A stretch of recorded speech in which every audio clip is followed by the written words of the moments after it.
साल पहले इस फिल्ट्रेशन प्लांट को डिपार्टमेंट ऑफ जल शक्ति ने बनाया था, लेकिन बनाने के बाद इस फिल्ट्रेशन प्लांट को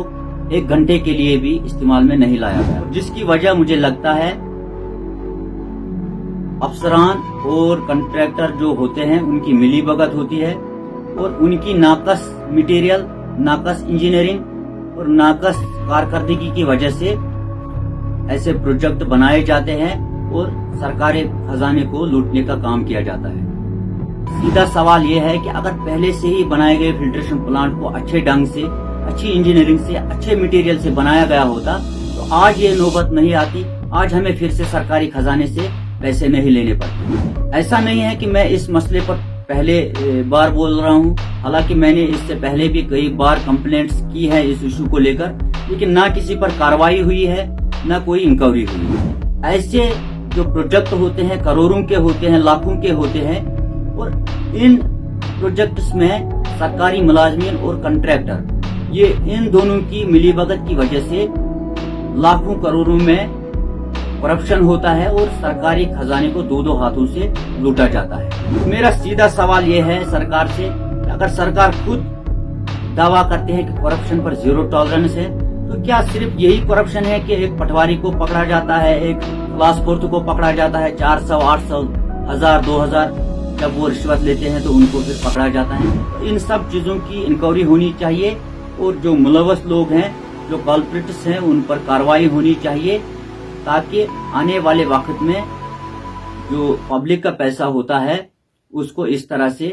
जाया होने से बचाया जा सके। जैसे कि आपको मैंने विजुअल्स में दिखाया है, ये एक फिल्ट्रेशन प्लांट है जो अशमुकाम से तकरीबन 2 किलोमीटर की दूरी पर लोगरीपुरा विलेज में बनाया गया था। आज से चंद साल पहले इस फिल्ट्रेशन प्लांट को डिपार्टमेंट ऑफ जल शक्ति ने बनाया था, लेकिन बनाने के बाद इस फिल्ट्रेशन प्लांट को 1 घंटे के लिए भी इस्तेमाल में नहीं लाया गया, क्योंकि बनाने के बाद ही इसको नाकारा करार दिया गया, डिफंग करार दिया गया, यूजलेस करार दिया गया,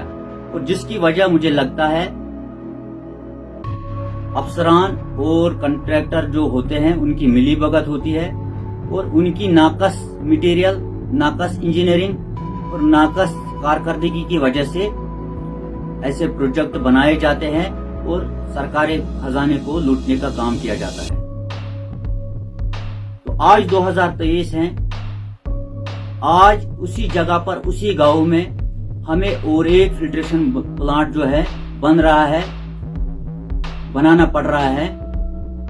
तो मेरा साफ साफ यही कहना है, सीधा सवाल यह है कि अगर पहले से ही बनाए गए फिल्ट्रेशन प्लांट को अच्छे ढंग से, अच्छी इंजीनियरिंग से, अच्छे मटेरियल से बनाया गया होता तो आज ये नौबत नहीं आती, आज हमें फिर से सरकारी खजाने से पैसे नहीं लेने पड़ते, क्योंकि ये पब्लिक का पैसा होता है और करोड़ों के प्रोजेक्ट बनाए जाते हैं और फिर उनको डिफंग करार दिया जाता है और सरकारी और पब्लिक के पैसे को जाया किया जाता है। ऐसा नहीं है कि मैं इस मसले पर पहले बार बोल रहा हूँ, हालांकि मैंने इससे पहले भी कई बार कंप्लेंट्स की है इस इशू को लेकर, लेकिन ना किसी पर कार्रवाई हुई है, ना कोई इंक्वायरी हुई है। ऐसे जो प्रोजेक्ट होते हैं करोड़ों के होते हैं, लाखों के होते हैं और इन प्रोजेक्ट्स में सरकारी मुलाजमीन और कंट्रैक्टर, ये इन दोनों की मिलीभगत की वजह से लाखों करोड़ों में करप्शन होता है और सरकारी खजाने को 2-2 हाथों से लूटा जाता है।